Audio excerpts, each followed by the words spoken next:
The following presentation is brought to you through the meaningful relationships created through NotaryStars.com. Notary Stars is the only notary training platform and resource library offering 150 plus hours of training on every aspect of a signing agent's career, including over 35 different loan products. Oh, and their loan signing agent training is available in both English and Spanish. Members of Notary Stars are definitely dedicated to signing agent excellence, together with partners like the Remote Online Notary Network, which focuses on notaries who are pioneering in remote online notary. Notary Stars strives to give you a safe place to ask questions, get answers, gain confidence in your notary career, and achieve success without over-fabricating the truths about our industry. If you would like to support Notary Stars or the Remote Online Notary Network, please consider liking this video, subscribing to their channels, sharing this video with a colleague, or becoming a member of either site and trusting them to help you achieve the level of success you desire. And community. So whether you're a familiar face or a first-time guest, we're thrilled to have you here with us tonight. We are here every Monday except for holidays at 5 p.m. Pacific time, so watch for the weekly newsletter and click the button to add this to your calendar. Our mission at Notary Stars is to give notaries the truth, the tools, and the training needed to succeed. Whether you want part-time income or to build a full-scale notary business, we're dedicated to helping you master all things notary. Seriously, I mean, completely serious. We have everything. We have too much information. We have everything from notary basics to the most complex loan files in both English and Spanish. We even covered the processes for RON together. And guys, there is no one on the planet better at teaching you the notary business marketing to help you create your digital footprint and be seen by potential customers. If you're a member of the training website, you have access to a different class every single day of the week. Pick and choose what you need as a live class this week, and then follow up with something from our on-demand library later. As we get started today, remember you can raise your virtual hand at any time to ask a question or share an experience. Don't be shy. We're all here to learn and grow together. Please, though, ask just one question, just so we can have time for others to have a chance to share something or ask a question as well. I think we're ready for this week's notary moment. Miss Kirsten. All right, so we've been seeing this in different Facebook groups and everything, but we want to stress that even though many notaries have gotten into the habit of giving a one blanket, one and done oath at the beginning of their signings, this actually isn't compliant. Oaths and affirmations must be administered contemporaneously, meaning at the exact same time as each jurat is executed. Doing it in advance invalidates the notarial act because the signer can't swear to the truthfulness of a document they have not seen yet. So we got to make sure that we're giving oaths properly, and it protects you and the signer. And another little tip, best practice tip, is to, in your journal, write that an oath was given. Have your signer initial next to it, and so that you have documentation that that oath was given. Kirsten, just to add it on that, as we move into the digital age, and I'm sure Amy will agree, you're on camera now. And I keep warning notaries that you're not on camera just if you're doing RON. My entire house, except for changing rooms, is on camera. You never know when somebody's going to pull footage from their dining room where you were sitting at their table. So be very careful out there, guys. All right. And then bringing up on Amy. Did you have any announcements, Amy, there? We were going to talk about the ID thing, but I didn't have like any special announcements tonight that I know of. All right, and then Mr. Ronnie, we're ready for you to get the party started. All right, so I'm going to actually read this off of something that was pre-written. because, and you guys know I'm not really good at reading a script, so I speak much better from the heart. But it's from the heart, guys. Fraud is definitely on the rise, and it's imperative that notaries not listen to anyone except their state handbooks on the IDs they can accept. One word of advice is that a notary should always stop and think when they are not presented with a physical driver's license or passport when conducting a signing. They should also know when their state allows them to take a foreign passport. Some states, a foreign passport. Some states don't allow you to take them. Paper IDs are stamped not for identification purposes are a big no-no. There's actually a major lawsuit that's happening right now with Sensible Signings out of Arizona, with a notary who was told by the signing service and the title company that it was up to their discretion if they would take a paper ID. And they had taken one before with a signing, so they proceeded. Now, Sensible Signings, the title company, and the notary are all named in a lawsuit along with 100 other entities because it was fraud. And so paper IDs can be made, quite easily. Make sure that you don't go by when somebody says at your discretion, or we take that all the time. You go by what your state book hand says you. Now I've gotten off my notes, so I'm going to get back on the note. Let's see. Oh, and by the way, from what I've heard, the signing service is now, pretty much trashing the notary, saying that that they're the horrible party. And from what I've heard from the story, they really looked up to the signing service and the title company that they worked for and thought it would be okay because they told them. This is also why we do the kind of training that we do at Notary Stars, guys. You may not have the best mentors to look up to, and just because something is free or someone seems like they, have a great, rapport with you, that doesn't mean that they actually know what they're talking about. They could be guiding you into a dark place. I've been a mobile notary for over 15 years, now a raw notary. Amy's been in the business for I don't know how long. Beth's been in there for, we won't name that number because she might, she might not want us to name that number, but let's just say that we have a collective experience of over 45 years sitting right in front of you together. And so we come together, and sometimes we bump our heads together on how to help you and answer those questions. My last little thing, and I'll tell you, and then I'm going to let Amy tell you about a Ron with ID. My last little thing is, if it's not a U.S. driver's license or a U.S. passport, that is your moment to stop and pull out your handbook and say, can I take this ID? And it's not just can I take it in person, but there are different rules for remote online notarization. So Amy, I'm going to hand it over to you. Definitely. And this is something we run into every day as we're sending out RON orders.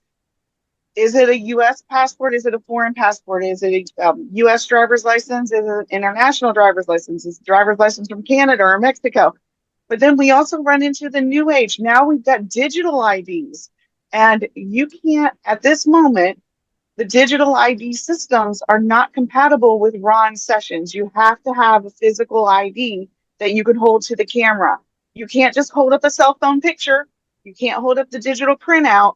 You can't do credential analysis on that. And every state requires credential analysis. Either you're doing it with the KBA quiz or you're doing it with biometric verification. But either way, you're still doing credential analysis. So please don't ever just let them hold something to the camera. Ensure that you're doing all of the aspects of valid ID verification in your session. And Amy, I just have to put my 2 cents in on this. So when a client uploads a photo of their ID, I can upload a photo of my ID from my mobile app. I actually did a seminar with Kirsten this weekend, and I screenshot it, sent it to her phone, and said, open this. And in front of everybody, I held up the phones, and you could not tell the difference between was it an app or was it a screenshot. Now, when you get into remote online notarization, someone could crop that photo and upload it and then hold it up on their cell phone to you. But you got to realize if it's inside that cell phone, it's a no-no. Okay? You have to see that physical ID in their hand and ask them to flip it over and compare what you're seeing on the screen. So remember, you're on camera while this is happening, and there's a lot of streamlined services tagging documents for you, getting you through, telling you. I've actually been told by one of the large companies that I work for that I talk highly of, oh, you could do that. And I'm like, no, I can't. I really can't. And they listen to me because I've been with them for, over 15 years now. But they're like, oh, no, other notaries take it. And I'm like, well, this notary won't. And I say it with kindness to them. I don't just say this notary won't, but I say this notary can't because he actually read his handbook and knows the state laws. So be very, very careful, guys, okay? Miss Beth, there's some other things that I would like for you to bring to everybody's attention because you've actually done some hard legwork on this to help assist notaries with this. Yeah, there is if you're a member of Notary Stars, you have access to a video that we did concerning how to spot a fake ID. But we also have a blog article that's available to everybody, and I can get that posted in the chat for you as well. Knowing which ID to take is just one piece of the puzzle. Being able to spot a fake ID is the second piece. We don't want to be putting ourselves in a position where we're flippantly accepting an ID and not realizing that it's a really poor quality fake, something that we should have been able to recognize and spot. So I'm going to put in the chat a blog article on how to spot a fake ID. There's also a UV light pen that we like to or I should say tool that we like to recommend. It has 10 times and 30 times magnifier on it. It's like a jeweler's loupe and a UV light on it as well. It's perfect for checking for those safety features on physical IDs. Can't use it over Ron, obviously, but when you're doing a traditional notarization and you're at the table, get into the habit of using that and really looking at those IDs.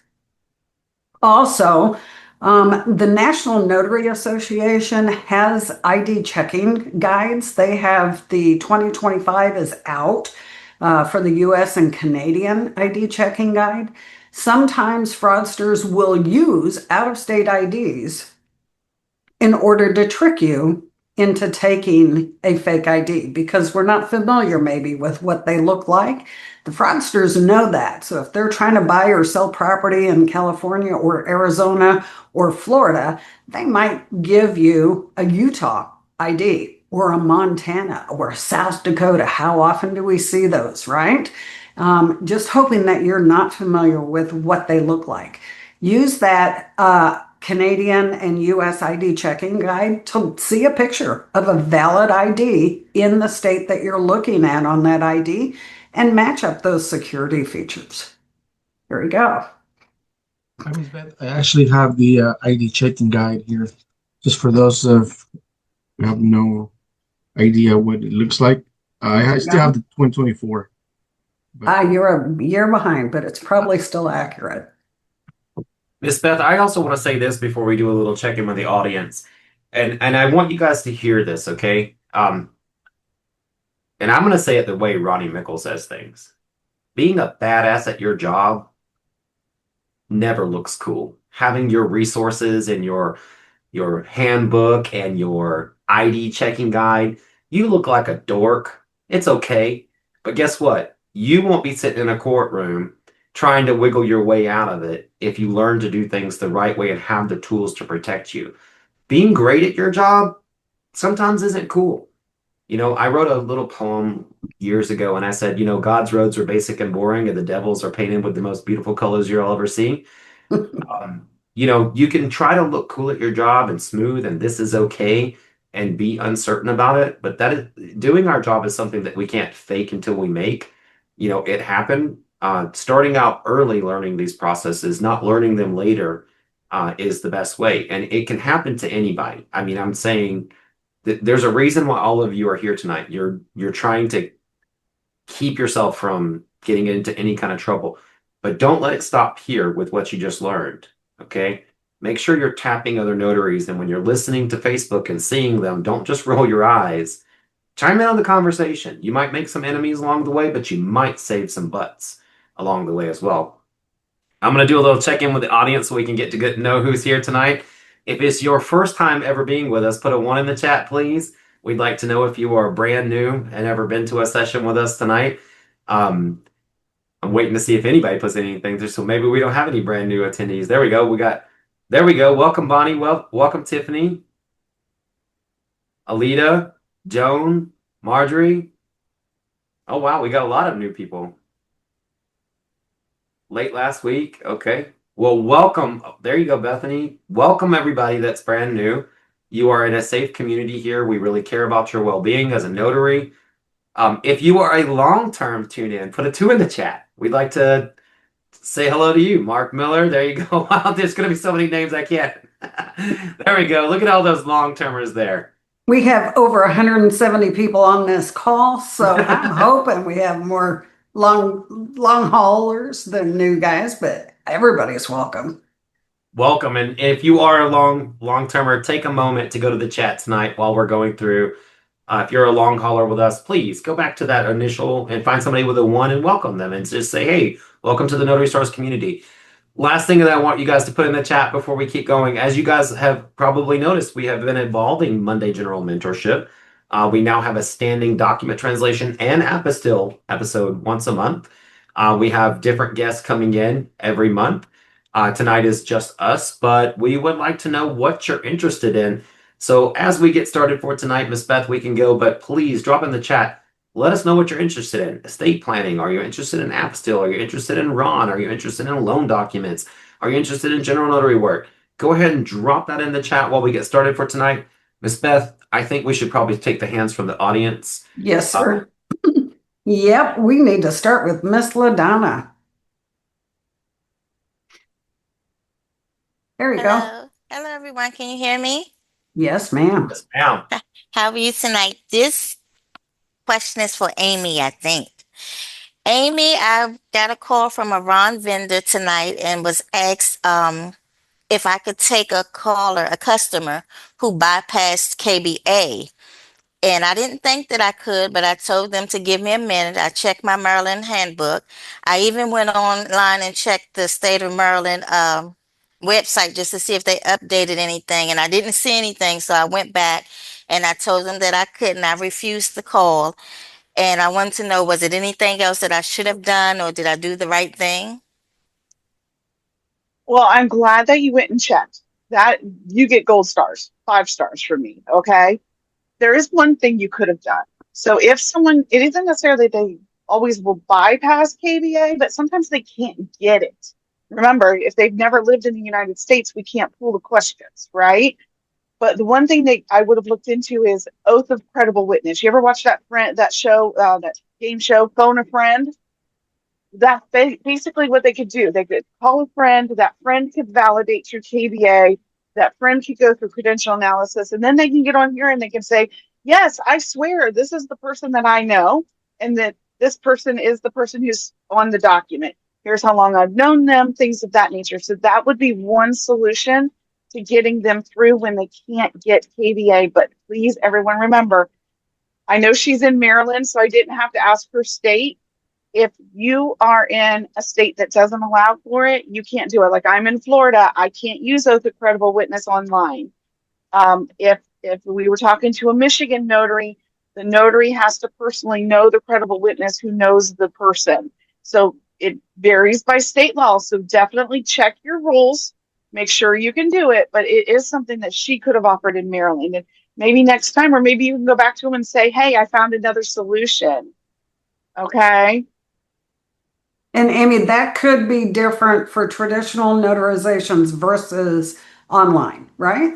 Exactly. Because in Florida, if I were to do it in person, I can use oath of credible witness by 2 witnesses. But online, they don't offer that option at all for Florida. So, and it could work differently. Like they could say you can't do it in person, but you can do it online. You know? There you go. Know your state regulations for sure. All righty. Lakeisha, would you like to unmute and ask your question? Yes. Hi, good evening, everyone. Can you hear me? Yes, ma'am. All right, beautiful. So my question is, when you have a signer and their name does not match the documents, for example, my name now is Lakeisha Brockington, but before it was Keisha Brockington. So if the loan document said Lakeisha Brockington, formerly known as Keisha Brockington, or Lakeisha Brockington, aka Lakeisha Brockington, does a signer have to present ID with both of those names or just one of the names? Ah, that's a really good question. Technically, when we're talking about FKAs, PKAs, AKAs, right? Formerly known as, previously known as, also known as, you only have to identify one of those names. They do have to have the name that you've identified in your certificate, but they can sign any way they want to. That AKA name has to be in there somewhere, but in your certificate, just the name you can identify. Is that your question? That is definitely my question because I got conflicting answers in a Facebook group that I was in. So, well, someone brought it up as like they were doing a notarization and people were giving, yeah, you can do it. And then someone that knows a lot about New York laws was saying, no, you can't. But our notarial laws in New York are very non-existent, to be quite honest. Well, we love Facebook University, don't we? Yeah. Yeah. This Thank would you. also be a great time to remind people because you wrote it was an article that you wrote about the signature name affidavit, correct? Signature name affidavit, yes. I'm going to try to see if I can find that and drop it in the chat. So when we're talking about AKA, PKA, and AKA, a lot of times at the signing table, and I'm trying to type and talk at the same time. So I got it in there, Ronnie. thank you. This is why we work as a team. A lot of times people from title and escrow will say, oh, well, I have a signature name affidavit. I'll just send that over to you. And that's not a form of identification. So when they sign and it's on the signature line and they give you an ID to verify that they're that person, that's one thing. But a signature name affidavit does not remedy identification. So they still have to be ID'd as one of those names in that signature line. But a signature name affidavit does not remedy that. Also known as on the signature name affidavit and all those signatures we sign or they sign, that doesn't suffice as an identification. Okay, and a criminal will sign a lot of lines to get I signed a loan this morning. It made me really nervous. It was like a $500,000 cash out, which I was like, ooh, I am going to be like, that's too rich for my blood. I'm going to be very careful here. Fortunately, everything went really well. But just don't ever let somebody tell you that that this will remedy something. Best said it best. It's got to be, if that signature line is there, you got to have an ID to prove that that's the person. So And that ties in perfectly too with your theme tonight about identifying people. That AKA or signature name affidavit is what title and lenders will often fall back on and tell us we can use. But I guarantee you, to ID our signers, I guarantee you there is not a handbook in the nation that says you can use an AKA affidavit, right? Doesn't happen. All righty. Mr. Frank, would you like to unmute and ask your question? Yes, good evening. I have a question for Amy, actually, regarding Ron. So I've been doing more and more Rons here in Ohio. I have been getting requests for signers in Israel. So they're not able to pass KBA, obviously. So is there a workaround for that? I know we don't offer biometrics yet. How would I be able to verify them, and is that possible in Ohio? You would do the same thing as Maryland. In Ohio, you're allowed to use oath of credible witness online. So they would need to have someone that they know in the United States who has lived or worked or has a social, depending on your platform, that can get the questions and then them do the verbal oath. Now, on the side note, you wouldn't know this, but I actually was talking to Roger today, and we're getting ready to submit stuff for Ohio for biometrics. So fingers crossed, toes crossed, we're going to get that in there for you. But you right now would need to do oath of credible witness. Oh, perfect. And that's great news. Thank you so much.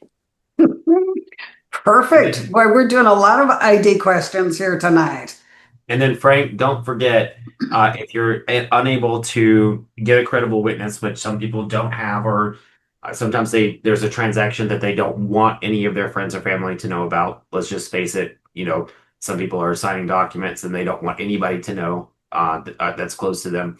You can reach out to other notaries on the remote online notary network and pass that along to them as well. And your fellow notaries can send a customer back to you when it's time, and you'll have that contact information. And just let that know when you pass it along to another notary. Hey, pass something back to me at some point. If you're on vacation, I can cover for you, and build a network of notaries on Ron that can do things that you can't do. All right, Miss Beth. Mr. Ron out of California, would you like to unmute and ask your question? There you go. Yes, hello. Hi. So I had asked a question a while ago about witnesses at a signing, and I believe Beth, and the question was, it was a document that it was a Florida signing that required 2 witnesses, and when I got the order, it asks for a notary and a witness, and so I had a witness that prepared that I was going to take, but when I was printing the documents, I saw it was 2 witnesses. It turns out that the signing agency expected me to be the first of the 2 witnesses. Now I know that the NNA suggests against that, and I believe you when I asked the question here last time, I believe that you said that since my signature is part of the documents, that technically I'm a party to the document and therefore can't be a witness.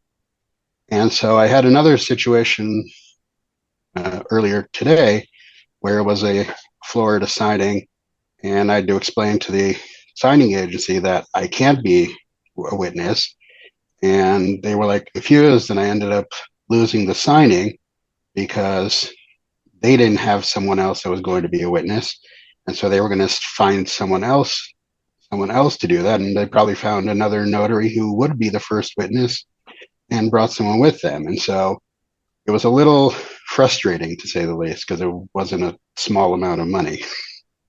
Yeah, it's important for everybody to establish whether they can be one of 2 witnesses on a document. Now, Florida says that if you're a Florida notary, and it specifically says it in your handbook, that the notary is authorized to be one of the witnesses on conveyance documents that require 2 witnesses. California doesn't exactly spell it out that way. California actually says if your signature is anywhere on the document, even as the notary, now you're a party to the document, and a party to the document cannot also be a witness. So that's why California can't do it. Other states might be set up the same way. NNA does strongly prohibit against or suggest, don't use the word prohibit. Encourages again. Encourages, there you go. Encourages notaries never to also be the witness on a document that they're notarizing. And here's the reason why. That document is requiring 2 independent witnesses to shore up and bolster and triple verify that everything happened at the same time and everybody's signing of their own free will and everything was done correctly. But now, if you water that down by the notary being also one of those witnesses, you've kind of gotten rid of the whole purpose for 2 independent witnesses. So that essentially is why NNA, and that's why I say the same thing. Do I know if Arizona, I can also be the witness? Can't remember right at this moment, but guess what? My company policy, they don't have to know I'm a 1-person company when I'm going out and doing my mobile notaries, right? My company policy is that I cannot also be one of the witnesses and the notary on the same document. You need a witness on something that I'm not notarizing, I'm in. For Ron, if you're doing Ron, don't worry about them expecting you to be one of the witnesses. Ron, that's kind of confusing. Just get on a network, find another notary to come in on that session with you and be one of the notaries. So long as that witness requirement is fulfilled, the fact that you're not agreeing to be one of the witnesses shouldn't be an issue. You resolved the problem. You got the deal done, right? Right. And just one quick question. If is there anything about my wife being one of the witnesses? That might be seen quite the same way. Okay. Coercion, being, I don't know, if you were a crooked notary, you would definitely bring your wife or your best friend, wouldn't you? Can I put my 2 cents on that, Miss Beth? Yeah. I have always advised notaries that, well, first of all, when you share the last name, it calls interest to the document.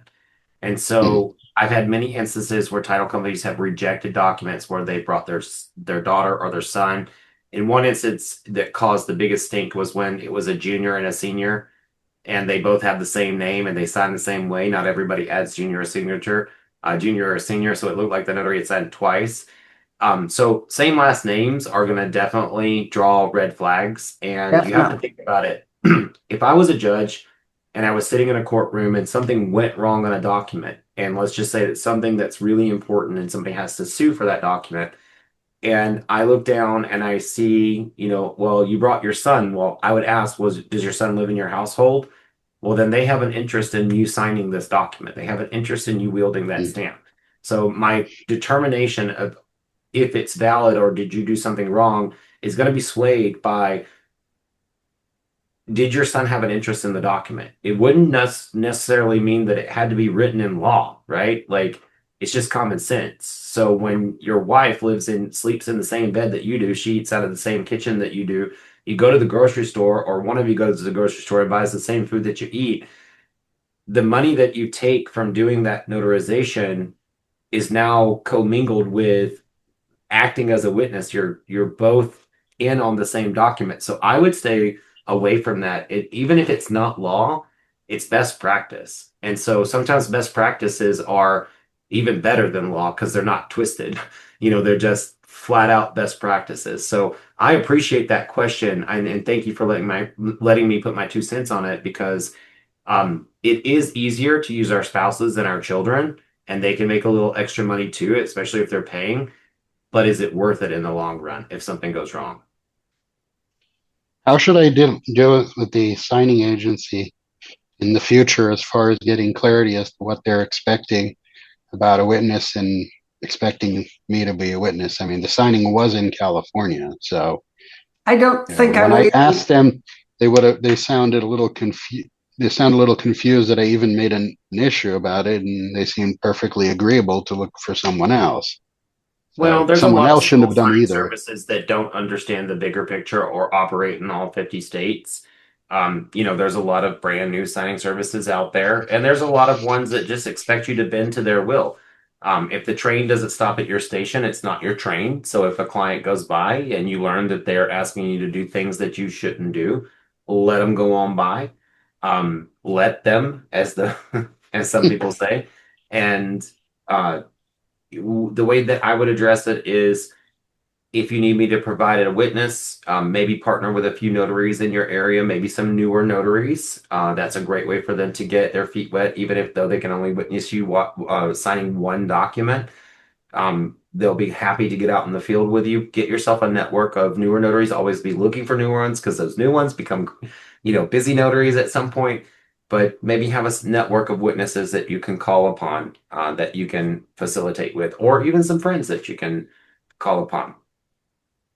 Okay. And it should never be a requirement to be one of the witnesses, right? If you can provide the service and coordinate two witnesses, it should never be a requirement for the notary to be one of the witnesses. Thank you, Mr. Ron. Okay. Ms. Beth, we have got to start taking some questions from the job form now. We have 4 hands raised at the moment. Mr. Butch, you're going to be next after we go to the job form, but we definitely have to kind of go back and forth to make sure we answer those who wrote in as well. Mr. Manuel, you are up for getting Amy the next question. Yes, sir. I am ready. Sammy, this is for you. It came from Sal F. I am partially disabled, retired, but have an extensive mortgage background as VP of operations at a New York-based mortgage bank. I would like to start a RUN loan business, but I'm currently living in Mississippi, which does not allow RUN. I plan on moving to Virginia in January 2026. Should I wait until I am in Virginia resident to do any of your training courses, since my understanding is the notary certificate is not transferable to a different state when I relocate? Okay, so thank you, Manuel. If you are in a state that doesn't permit you to do online sessions yet, but you know you're getting ready to open a shop in another state that does, I would highly recommend getting the training, opening up a network of notaries, and doing a RON signing service until you're physically an online notary in that secondary state. Doesn't matter what states you're in. By having that set up now, when you move into that other state, you're not starting from scratch. You're going to be able to have an income coming in. You're already going to have a client base for that segment of diversification that you're doing. So don't wait. Get out there and start doing it now. You'll hit the ground running. I already have a lot of notaries that are California notaries that have a client base of online sessions, and they're sending work out across the nation already, and they're already getting a little bit of money. So, and they're not even looking to move out of California. They just wanted to get started on that. So don't delay. Get out there, start doing it now. Well, that's great advice. Sal, unfortunately, isn't here this evening, so hopefully he's going to catch the replay and get that great answer from you. Manuel, the next question on the jot form is actually for you. Are you ready for me to read this to you? Yes, Ms. Beth, I'm ready. Okay. All right. This is from Melissa. She would like tips on best notary business practices for professionalism, organization, and customer-focused mindset. Well, this question covers a lot of ground, right? So for me, the big thing for me is dress professionally. As you can see me every day, I'm showing up with my tie. So that's a big thing for me. Dress nice outfit, tie, pants, button shirt, etc. Definitely no flip-flops. Also, being professional in our notary public world is also knowing our state laws, right? Being ethical without any exception. And lastly, communicating clearly with our customers respectfully, and also keep your personal opinions to yourself. Don't be an opinionated person. Remain neutral and make your clients value, understood, and well served. I think you ought to put that in a webinar, Manuel. Hint, hint. No, thank you. Oh, good job. Okay. Back up to hands up for just a moment here. We'll take one or two and then we'll come back to the jot form. Mr. Butch, do you want to unmute and ask your question? Yes, Miss Beth, it's not a question. I just want to share something. For all the notaries that are bilingual, I think a great source, and myself in this business, I'm always looking for that edge. If you are bilingual and you're here at Notary Stars, please check out Manuel's videos and his audios. It is a great source. I mean, if I spoke another language or if I spoke Spanish, it's a great source. So I was just sharing that. And, it's something that I would definitely take advantage of. So I'm just sharing. Please check out Manuel's videos and audios that we have here. And bilingual is a great another avenue of income. So I was just sharing that with everyone. If Well- you're bilingual, check those out. I'm telling you, it's a gold, it's a nugget right there. Thank you, Mr. Butch, for your nice words. Really appreciate you. Yes, sir. Yes, sir, Memo. I also want to tell Thanks so much, Butch. I also want to tell everybody in the community about Mr. Butch. He is, and I'm going to put you on the spot. I know you don't like me to say this, but how old are you, Mr. Butch? Oh, he got muted. How old are you, Mr. Butch? You got to unmute there. I'm trying to get. There you go. Oh, I'm 77. Yeah, just turned 77, Ronnie. Thank you. 77, guys. Okay. So I have to say this. 77 years old, has dedicated himself to excellence. But not only that, he took my class before I had the template, built his own website, and I rival with him online for his digital footprint. And he calls me when he beats me, and then I get online and try to go beat him again. We're like friend competitors there. I will tell you that if your excuse is, I can't do this, Mr. Butch, are you at the library right now? Is that where you are right now? You can unmute. Yeah, yes, I am, Ronnie. Okay. I can't get any work done at my house. Yeah. I got a beagle, I got a wife.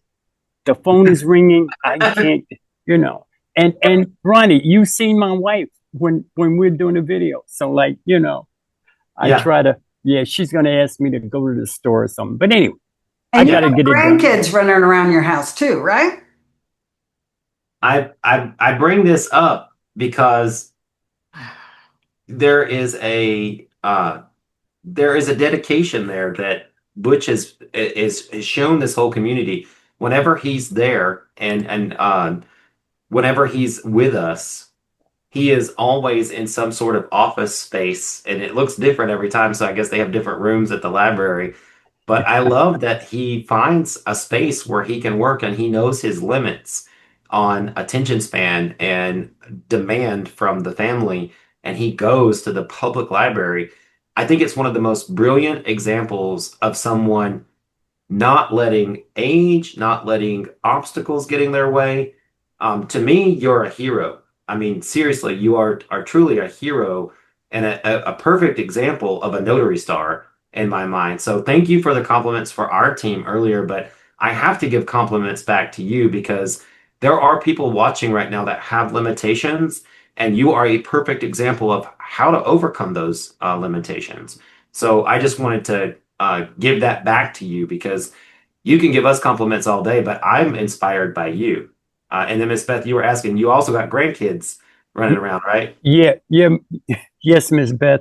My grandkids are they love to be on camera when we were on Notary Stars. Yes. That's great. That's perfect.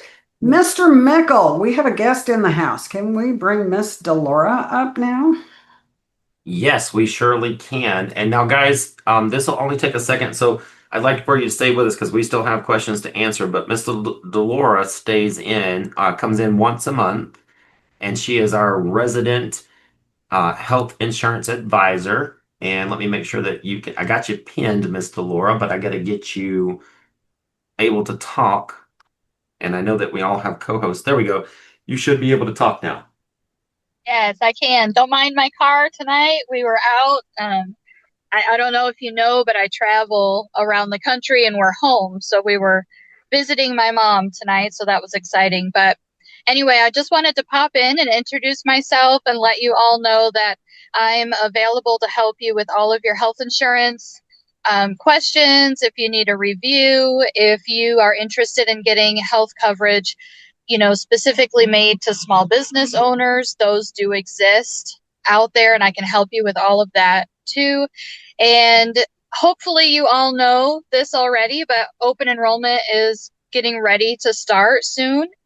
November 15th will be when that opens, and some of you may have already been affected by the new the big beautiful bill and your insurance has gone up, or maybe you lost coverage already. Lots of big changes happening. So if you need me, I'm here. I'm happy to help.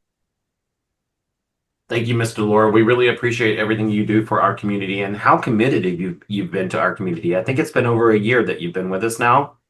And I just really appreciate your dedication to our community. Absolutely. I'm here to help you guys anytime. Thanks, Thank you. Laura. And her contact information, guys, is in the chat. So pop over there, copy that down if you need some assistance. She's really good. Even if she can't directly help you, she can guide you and point you in the right direction. She's a really nice resource to have. Don't forget to download and copy that chat. One more hand up in the gallery. Let's go to Carla. Carla, would you like to unmute and ask your question? Hi. Hi there. Okay, so I have to be completely honest here, and I'm doing that so that my mistake can help someone else. So I made a terrible mistake today because I was very rattled and distracted by a tense situation between the signers, excuse me, an estranged married couple. I verified their identification by using their driver's license, guided them through the signing outside of my car or inside my car, outside my car, not inside their home. Later, it was brought to my attention that the husband's name on the docs, which I did notice, included senior, but his ID did not.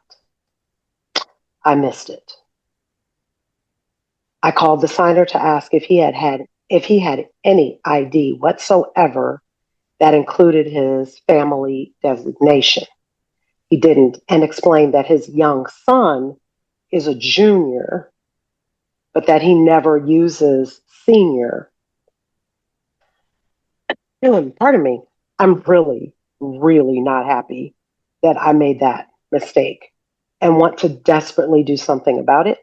Is there anything I can do about it?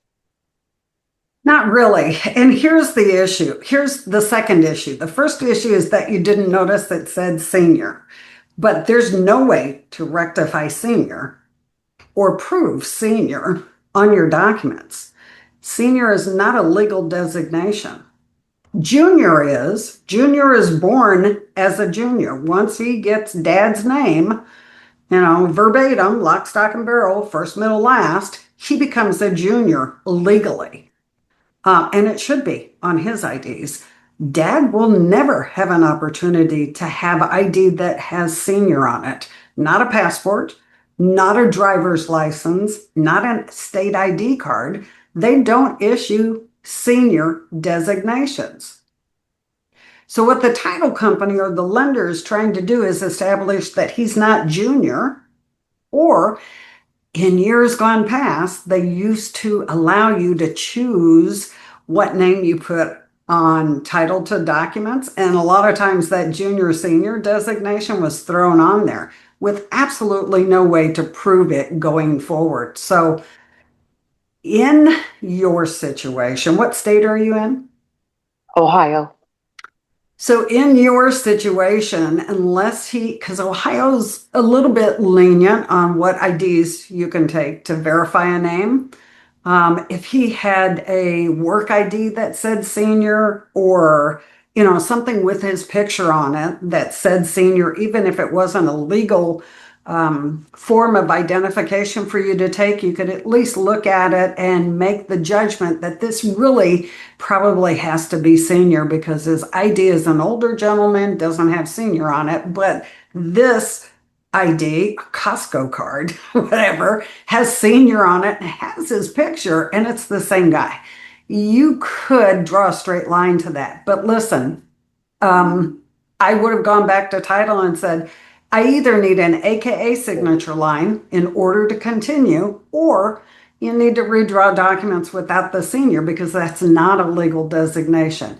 Trust me, they will work with you on those situations. So the fact that it didn't get addressed before you finished the signing and sent back all the documents, that's where the problem is landing. So unless they're wanting you to re-sign him, you still can't identify senior. So you'll have to bring up those two possible options for them. Does that make sense? Yes. The service They went ahead and accepted it. Okay. Because they But know it's, there's no way to prove senior. Yeah, exactly. yeah, I'm just not happy about it. I'm Yeah. not happy that I missed that. I don't typically do that. So Junior senior designations are tricky. They are the one thing that you should look at and have a hard stop on, right? If it if it doesn't say junior or if it doesn't say senior and you're not getting a match, it's a hard stop because it could literally be another person, easily be another person, the son or the dad, right? mhm. Thank you. You And then bet. Miss Carla, I have to tell you that I thank you. You know, we come here every week and we hear lots of different things, and a lot of times we have to bring them up for people, right?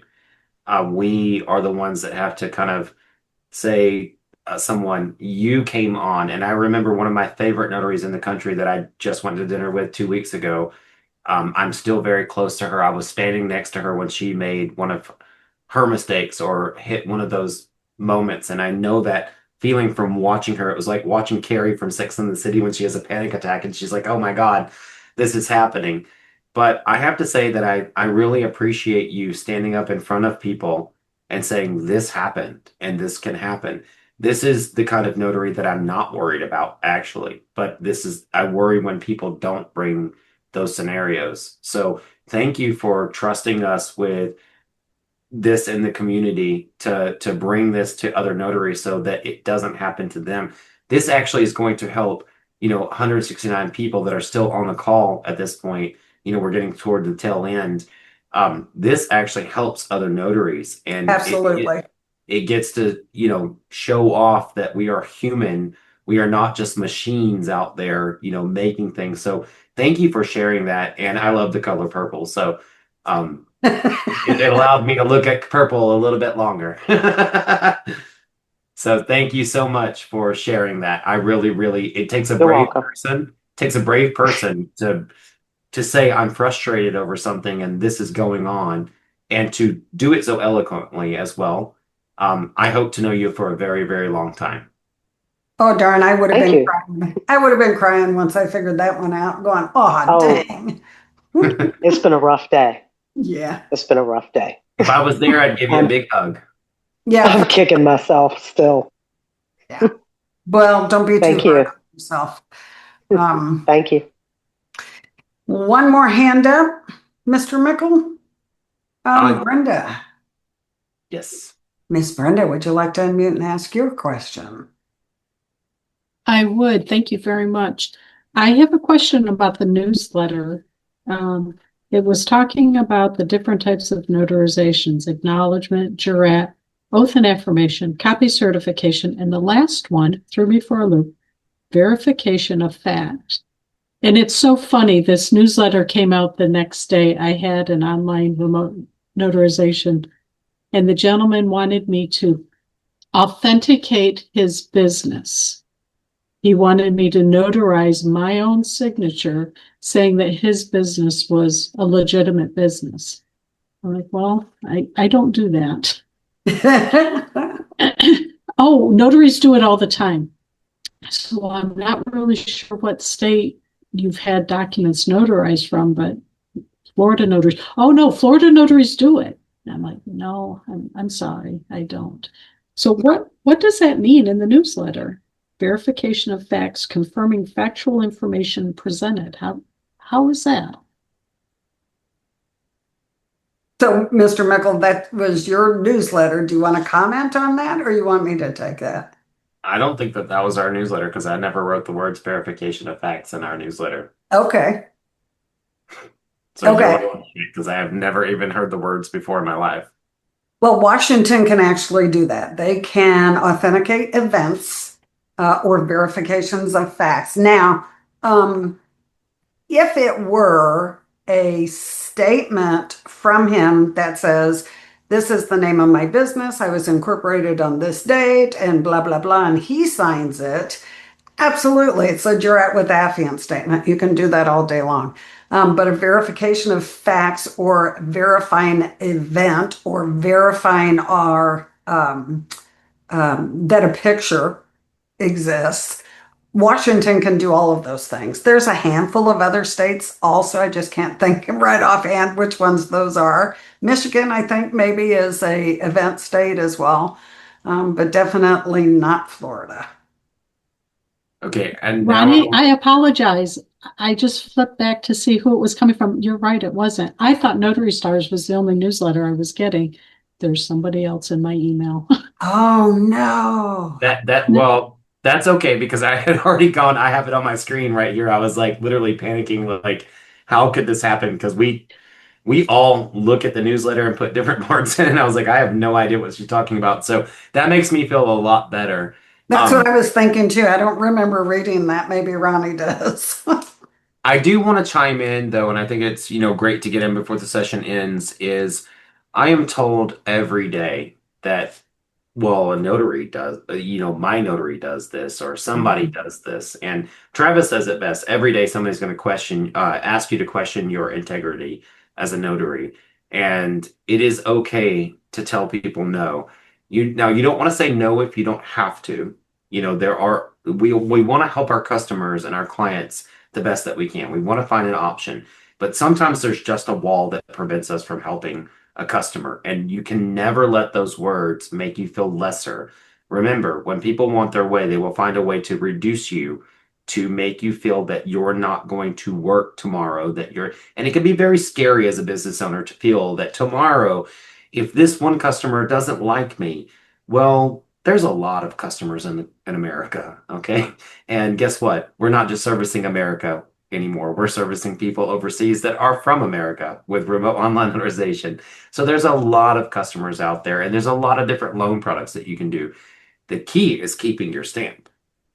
You can't service any of those without your stamp. Otherwise, we're just going to put through a career shift.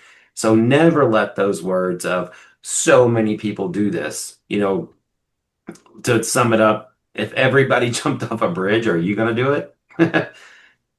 Probably not.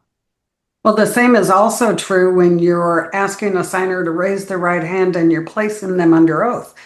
They're going to say, no one has ever made me do that before. I'm really sorry that that's been your experience, but that is the law. It must place you under oath. So don't let them intimidate you. No. Well, thank you, folks. Thank you. We really, really appreciate you, Miss Brenda.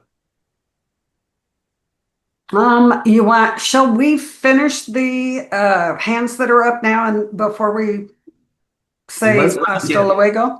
Let's go ahead and get all hands, yes. All righty. Tanya, there you go. Go ahead and unmute. Try again.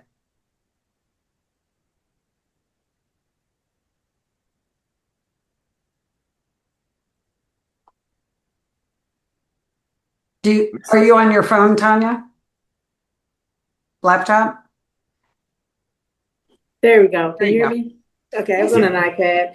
Okay, so hello. I had a question. So when we receive signings for cash buyouts, and they always say that they have to be done in a title company's office or an attorney's office. My question is, because I've never done one, why is that? Are they actually participating in the signing, or are those just having to be done in those types of offices? Are you in Texas? Yes. Okay, so that's why. So Texas is a brick and mortar state, meaning that there's money coming out of the transaction. It has to take place in the title company. I believe that they passed during COVID and have not repealed it. Some people will argue on this, but it's still actually in the statutes that you have to be at least in the parking lot of a title company. Now, this is why I kind of hold back business from Texas, but it's actually being fought right now that they become a non-brick and mortar state. Where you can do these at someone's home and all of those sorts of things. There's a lot of title companies filing to not do it. But as of current, if there's money coming out of the transaction, like a refinance, it's called a cash out. Now, this is where Texas notaries get screwed in my mind, is that a lot of times the signing service will offer you the fee and then want you to pay that fee to the title company to go sign there. So as a Texas notary, what you need to do is find your title companies that have reasonable fees and make sure that you are asking. Now, if they're paying you $150 and it's only $20 to sign there, you're still making more than most notaries out in America. So you need to really get in and find out, when it's a cash out, if they're offering you a certain amount of money, does that include my fee? So you can make partnerships with title companies, and when they ask you, you're going to meet them if it's cash out at a title company. They may already have that arranged for you. Some of the signing services already have arrangements with title companies and they're covering that fee, or it might be for that title company.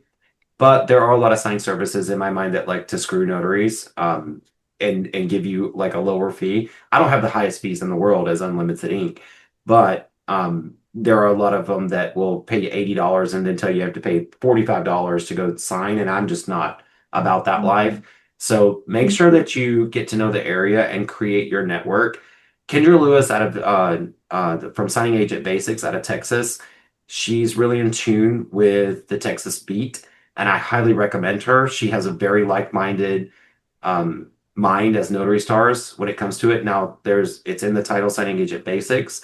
You can learn a lot from her from a very Texas-centric mind. We do cover all loan products, have all types of marketing for everything. But I would also get involved in other like-minded people like Notary Stars.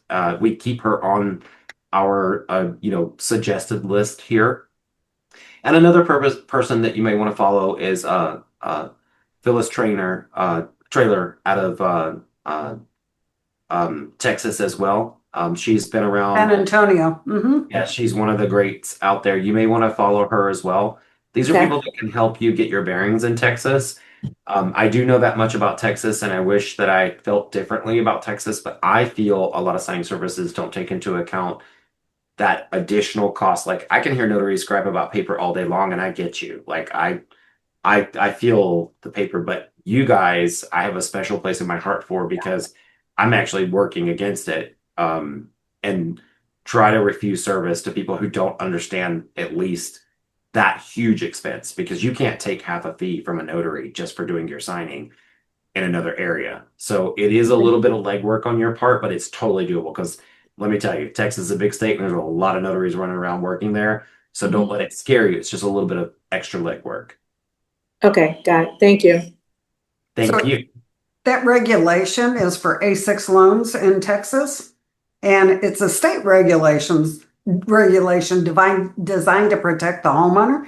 It's supposed to ensure that if they close in a title office or an attorney office, that they understand the terms of their loan before they sign it.